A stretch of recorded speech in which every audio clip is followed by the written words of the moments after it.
This is Pet Life Radio. Let's talk pets.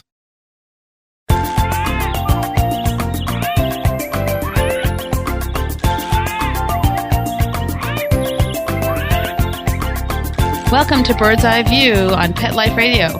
I am your host, Laurie Hess. I'm a veterinarian here with our co-host, Dr. Michelle Ravich, and we are both bird and exotic animal veterinarians.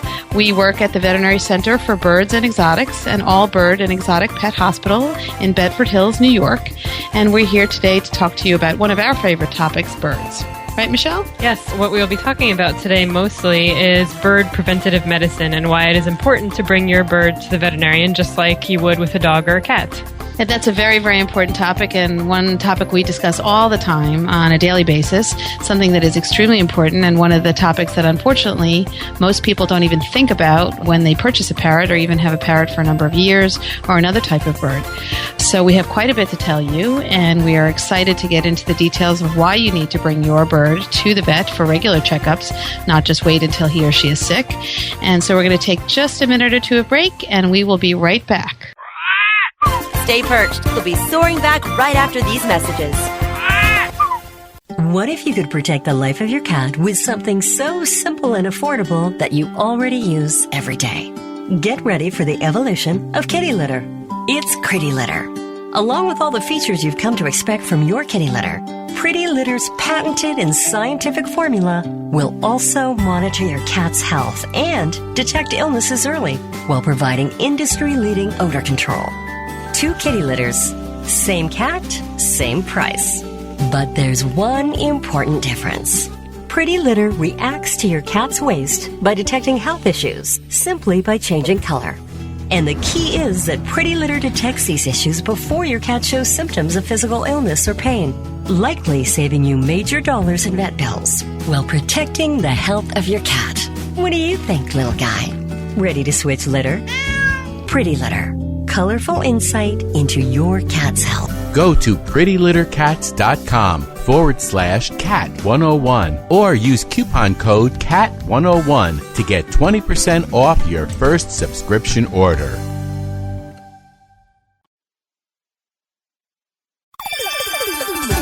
Let's Talk Pets on PetLifeRadio.com.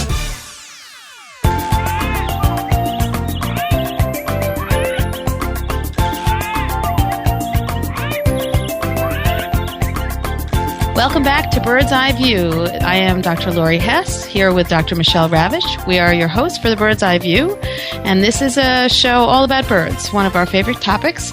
We're both bird and exotic animal veterinarians at the Veterinary Center for Birds and Exotics, an all-bird and exotic animal hospital in Bedford Hills, New York, and we would love to talk to you more today about preventative medicine in birds.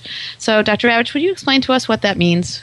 Preventative medicine essentially means bringing your pet or your bird to a veterinarian before it's showing any signs of illness. So right when you purchase your bird, for example, to get it checked out and make sure it's healthy. And once a year after that, because diseases can pop up quickly and they don't always exhibit signs of disease outwardly to their owners. So once a year checkups to make sure that their nutrition is optimal and their environment is optimal, and overall they look okay, even though they don't appear sick, just to make sure that we can prolong their life as long as possible and try to catch any diseases as early as possible. So what are some of the diseases we worry about in birds? We worry about quite a few diseases. Certainly, a lot of our bird patients can be very long-lived, and they can develop the same sorts of diseases that older people can get, such as kidney disease or heart disease or liver disease. And some of these can involve failure of that organ or infection or inflammation of that organ. And a lot of these changes we can pick up early through physical exams or blood work. We can track trends and start treatment early before the disease gets worse. So when should owners start to think about bringing their birds in for checkups? They should bring their birds in right away. If their bird has never had a checkup, now is the perfect time to do so, regardless of age. They should also bring any new bird in that they acquire, because birds can carry diseases, and they can be carrying diseases from wherever they came from. It's just important to get them checked out right away. So we don't really want to wait till birds are ill. We don't want to wait till they've been in our homes, potentially with our other birds who may or may not have been checked. We want to just bring them in right away when we get them from the store, or we adopt them, or we get them from a breeder, right? Right, exactly. And birds are very good at hiding signs of illness because in the wild, they're prey animals. And that means that if they show any signs of illness in the wild, they're going to be picked off by a predator. So even in our homes, they will hide signs of sickness. And when you start to see that they're not acting right, often the disease is much more advanced than you would think. That's actually kind of different from dogs and cats, right? Because those birds are predatory species, and they're really out there hunting, and they're not hiding signs that way, right?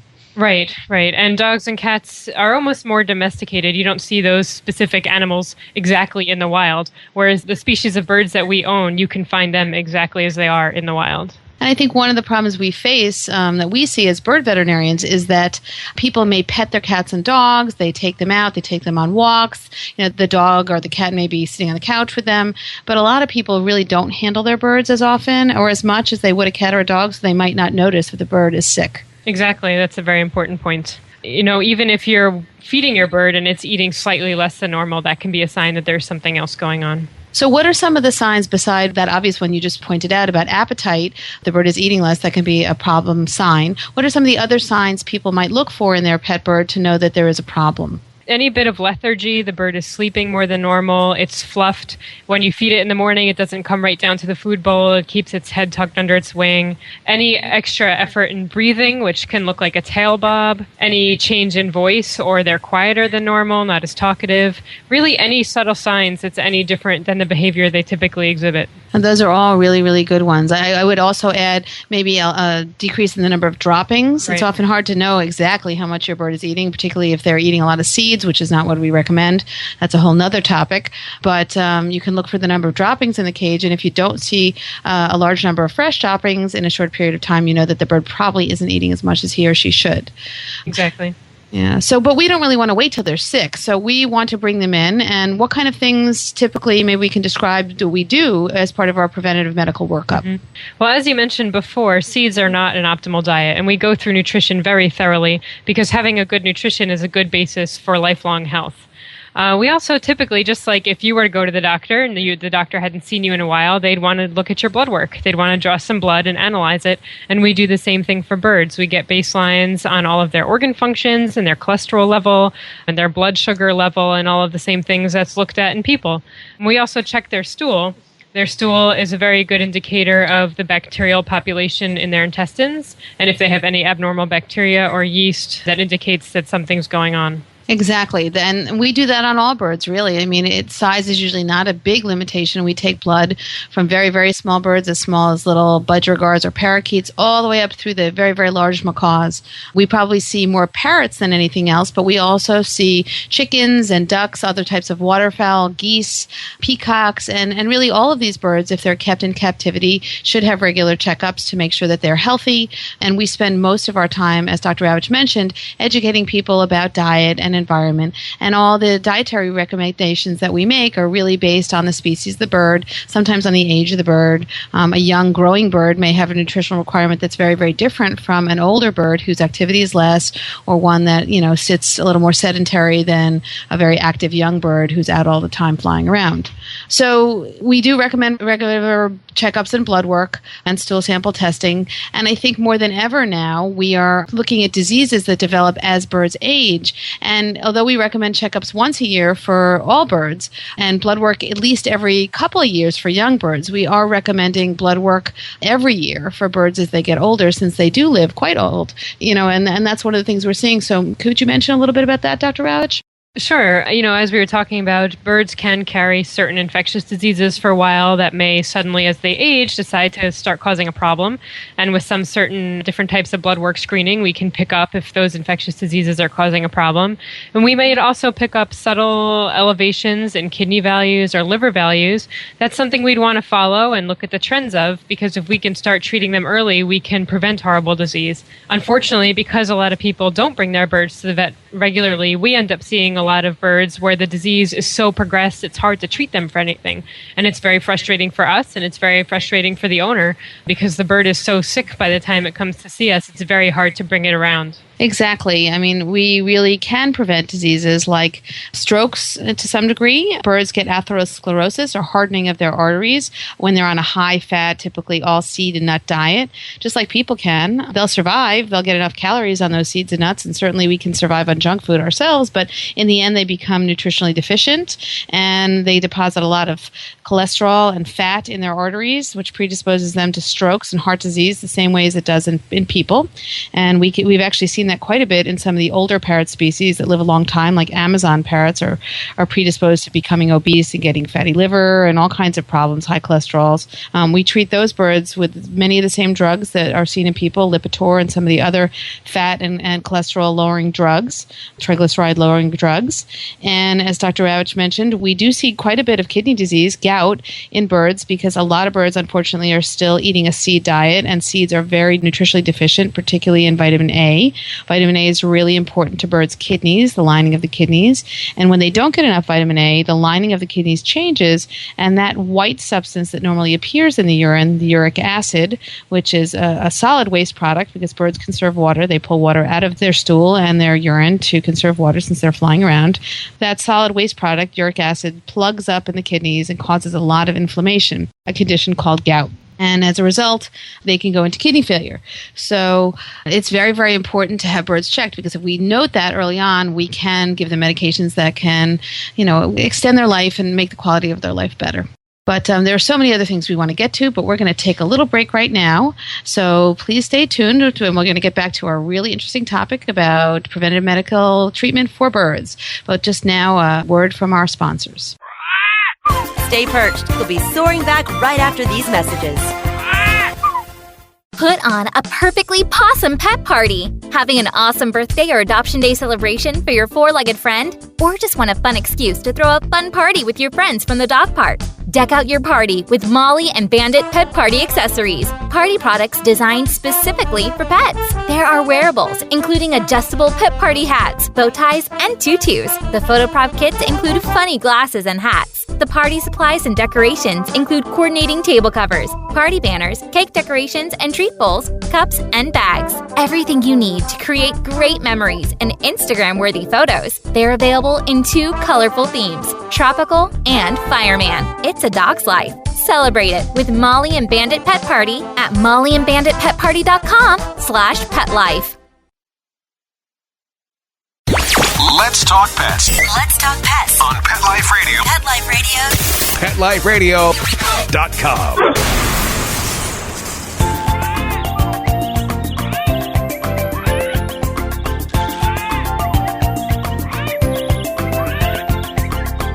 Hi there. Welcome back to A Bird's Eye View. I'm Dr. Laurie Hess, bird and exotic animal veterinarian, here with Dr. Michelle Ravich, also a bird and exotic animal vet, and we are at the Veterinary Center for Birds and Exotics in Bedford Hills, New York. If you would like to reach us, you can reach us at our website, www.avian, that's A-V as in Victor, I-A-N as in Nancy, exotics, the word exotic with an S on the end, vet as in veterinarian.com, avianexoticsvet.com, and we are now coming back to our topic today, which is actually preventative medical therapy for birds. We left off talking about some of the diseases that we can see in birds that are not on a good diet and haven't had good medical treatment. There are so many of them. Can we think of some other ones? We talked about kidney disease and high-fat diets and hardening of the arteries and strokes. What else do we have to talk about, Dr. Ravich? Birds can develop reproductive problems that can happen both in males and females. And it can start fairly young, as soon as they reach reproductive maturity after a few years, even in some birds. And females actually are able to lay eggs on their own without the presence of a male, just like a chicken can. And they can develop problems, especially as we mentioned before, if they're on a poor diet, such as all seeds. They don't have enough nutrients, they don't have enough calcium to make an egg properly. And they themselves can become deficient in these nutrients and have very brittle bones, or they can produce malformed eggs and be unable to lay the egg. And sometimes it's a life-threatening emergency. And so when we see birds for a normal wellness exam, we'll discuss these and give people signs for what to look for. And we really stress nutrition, again, as being essential to birds' health. And then with yearly checkups, we can at least get an idea if these birds are reproductively active. Any other diseases? I was thinking too, just like people, birds can get arthritis, and many of the older birds that we see who are perhaps haven't been getting the activity level they would if they were out flying around in the wild, those that live a long time like Amazon parrots or some of the macaws or cockatoos, if they're eating a poor diet and they're sitting around a lot, not using their muscles and their joints properly, and they, particularly if they become obese, which is certainly a problem in many of these birds on high-fat diets, they can get arthritis, they can get sores on the bottom of their feet, that can lead to some serious infections. And again, a lot of these are prevented by being on a better diet, getting good exercise, even setting up the cage properly, having the right size perches, different diameter perches so that they're not always putting the same pressure on the same spots on their feet, and getting them out of the cage and moving around, exercising, even if they're not flying. And we do believe here in wing trimming, because we see unfortunately every year a number of birds either fly away or fly into things and become injured seriously by flying around their home. So even if you do trim their wings, they can get out of the cage and safely exercise and flap around and even run around on the floor and still get good exercise so that they become obese. That's a very good point. So we focus a lot on nutrition. There's a lot of other things that we teach here as part of a good preventative medical workup, and one of them is just environment. There are a lot of hazards in our environment. A lot have to do with our environment, our human environment, but also the immediate cage environment. So maybe we'll talk a little bit about that and mention some of the things, the advice that we focus on with clients maybe that get a new bird or that haven't come to the vet in a while and are kind of updating their cage husbandry. Some people will think that they need specialized covering for the bottom of the cage. We really recommend paper-based bottoms. Things like walnuts, chips, and corn cobs and things like that can promote bacterial growth, can promote fungal growth, and birds are fairly prone to getting respiratory or lung infections from a fungus. And just a plain, paper, even newspaper that you can throw out once a week or even more frequently and replace to keep it as clean as possible and not have any particles that the bird can ingest and cause an obstruction or foreign body in their intestines. Very good point. I mean, I know a lot of people out there are still using the sandpaper covered perches and the sandpaper bottom cage paper. And we now actually know that a lot of birds will pick off that sandpaper and it will get stuck in their intestinal tract and cause an obstruction. It really doesn't help them to, grind up their food. I mean, in fact, the parrots that we see and many even of the finches, the passerine birds, the finches and the canaries, they actually take the hulls off of seeds before they eat them. And so only like the pigeons and the doves that actually ingest the whole seeds, only those birds are the ones that need a little bit of gravel or gritty material in their stomachs. So the parrots and the finches and the canaries actually don't need that. So that's one thing that we can clarify for people. Mm-hmm. I think we should talk a little bit about cage location as well, because a lot of people unfortunately are mistaken as to the best place to keep the cage in their home. Right. And to some extent, it depends on the type of bird you have. Some birds do well in a very active environment, and they do best in a family room or near a kitchen, for example. And some birds are more shy, and they get very stressed out with a lot of traffic, and they might do better in an office or a separated room. Going back to the kitchen, sometimes things we cook in the kitchen can actually be dangerous to birds. Using non-stick or Teflon-type pans, if they're burned, can cause fumes that can kill birds in a matter of seconds. So we caution people not to have those types of pans. We also caution people to be careful when they're cooking, potentially move birds away from the kitchen area. People also think that keeping their birds near a window is good for sunlight, and it's really good for stimulation to allow the birds to look out the window and watch what's going on. But as far as sunlight goes, all the important rays in the sun are actually filtered out by the window. So we do recommend having a light, a UV-type light, for birds instead to stimulate the sunlight. That's very, very important. And unfortunately, again, people are mistaken about that window. It's really nice for them psychologically to have that sunlight, but it doesn't really do the trick in terms of allowing them to make vitamin D in their skin the way they should. And we just mentioning, in addition to the Teflon, I mean, it's not just Teflon pans. Those are the most common culprits, but every year we encounter people who get a new oven or a new toaster oven, and they're not even aware that there's Teflon in those things. I mean, I recall a couple of years ago, I was on emergency call duty, and I got a call from a friend who was just very, very distraught about the fact that they had just lost one of their birds. Their birds were just dropping like flies in front of them after they had cooked a Thanksgiving turkey, and they didn't know what to do. And they with one more bird who was just collapsing, and they ran outside to get ventilation, but they really, really couldn't save the bird in any way, shape, or form. There's nothing that they could do, and unfortunately all 5 birds died. So it was a very, very sad situation, and it's something that's really preventable. So if you have birds in your home at all, we caution you about having them anywhere near the kitchen, even when you don't think you're going to burn something, even if you don't have Teflon, even just the smoke of like a grease fire or anything like that. Birds are so sensitive to any kind of inhaled toxic things. And then it goes for cleaners too. You know, we hear a lot of times people have cleaning products near their birds' cages, or cleaners come into people's homes not really thinking about the birds, and they use sprays around their birds, aerosols, and birds die from that as well. Even air fresheners or cigarette smoke, all of that is really bad for birds' lungs. They have a very sensitive respiratory system that is specialized to allow them to fly, and it's very different from ours, but it is very sensitive to a lot of these aerosolized products. Even one other thing that you might not think about is candle wicks. Candle wicks, a lot of them have lead in them, and when you burn them, the little microscopic particles of lead, that would not necessarily bother us in a big room, can be inhaled by birds and cause toxicity. So these are all simple little things. But again, a lot of people are not aware of these things, and what our job is as bird veterinarians is to keep you educated as bird owners about the latest and the greatest in information on birds. It's challenging for us because there's so many different types of birds, and we treat other types of animals as well beside birds, but it's really, really important to keep up to date and know what's going on in birds out there and what we can do to keep our birds safe. I think, let's see, there's some other things we wanted to get to. Any other really good preventative medical things we could mention? I think something really good that we haven't touched on is that a lot of times people will get a new bird and they have other birds at home, and they'll immediately take the new bird and put it in the same room as the other bird, or even the same cage if you're talking about parakeets. And what they have to realize is that a lot of these birds actually come from totally different continents. Some come from Australia, some come from South America, some come from Africa. And the birds on these different continents all are susceptible to different infectious diseases. And some birds can carry infectious diseases and not have a problem, and then pass it on to other types of birds, then that it could be deadly in them. And we really recommend, again, having your bird examined by a veterinarian right when you purchase it for this very reason, but also because it could be a hazard to your birds at home. And certain species of birds shouldn't necessarily mix together, and keeping a new bird in a separate room for a few months prior to introducing it to your old birds is a very important and very good practice to get into. Very, very important. And I think even just casual contact with other birds. I mean, a lot of times, birds need nails trimmed and wings trimmed. You just want to make sure that wherever you go to take your birds for grooming like that they really sterilize their equipment in between use. I know we do a lot of it at the animal hospital. We are very, very careful to sterilize Dremel drills that we use on birds' beaks if we have to trim them. We don't really trim beaks unless there's a problem with them, since birds really don't need that. But even nails, I mean, we have a cautery that we use on their nails, so it heats up and it disinfects at the same time.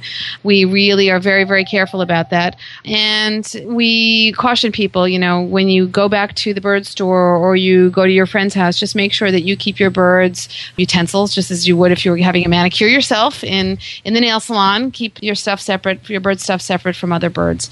That leads us to boarding as well. I mean, we could mention a little bit about boarding. Mm-hmm.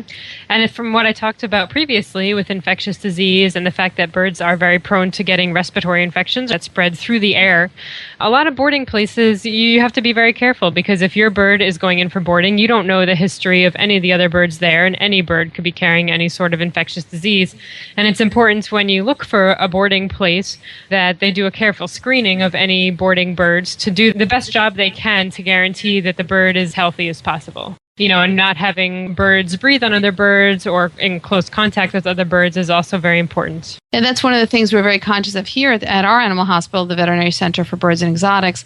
We do quite a bit of boarding, and we do require a full medical exam and blood work and stool sample checks before boarding every year, before an animal boards, just because we want to keep not only that animal safe, but all the other animals, all the other birds around him or her safe. And in our boarding ward, which happens to be beautiful, it has a television and they can listen to music, so it's nice for them. But there are moving walls that we can put up between the cages, so no bird has to breathe on the other birds or is stressed by seeing the other birds. So we really have designed our boarding ward to be optimal to the best that we can in keeping down infectious disease and keeping animals low stress. And that's something, wherever you are in the United States or anywhere else, you want to make sure that if you're boarding your bird, you're very, very careful about where you put him, because you can be a wonderful owner at home and do all the the right things at home, but just exposing a bird to the same airspace as a sick bird, that your bird can become sick as well. So these are things to think about. And again, these are all things that if you come to us or if you go to any good, solid avian veterinarian, he or she should tell you all of these things and should be able to answer your questions about nutrition and environment and diet, any of the things that we've talked about today. I would recommend that you seek out a good bird veterinarian. There are places you can find them on the internet. The Association of Avian Veterinarians has a wonderful website. It's www.aav.org. There are veterinarians listed by state there. So if you're looking for a good veterinarian, the veterinarians that belong to the Avian Association are those that really have kept current or that try very hard to keep current. Certainly, if you're in New York, we'd love to see you. Again, we're the Veterinary Center for Birds and Exotics. We have a very active website, which is www.avian, A-V-I-A-N, exotics, with an S on the end, vet.com. And we also have a very active Facebook page, which is under Veterinary Center for Birds and Exotics. If you have questions, we're happy to have you post them there. We do put quite a bit of educational material up on our Facebook page and our website every single day. We really enjoy putting information there about birds and other exotic animals, and we encourage your questions. We'd love to meet you if you happen to be in the neighborhood, and we'd love to meet your bird. So there's so much more to cover in terms of care of birds that we couldn't possibly even just touch on in such a short session, but we will have future shows on this topic. I think we're out of time now, but we'd like to thank everybody for listening. Again, I'm Dr. Laurie Hess, and this is Dr. Michelle Ravich, and we'd like to thank our producers for making the show possible. It's a bird's eye view, and we hope you'll tune in again soon. Thank you very, very much. Talk to you again soon. Bye-bye. Let's Talk Pets, every week on demand, only on PetLifeRadio.com.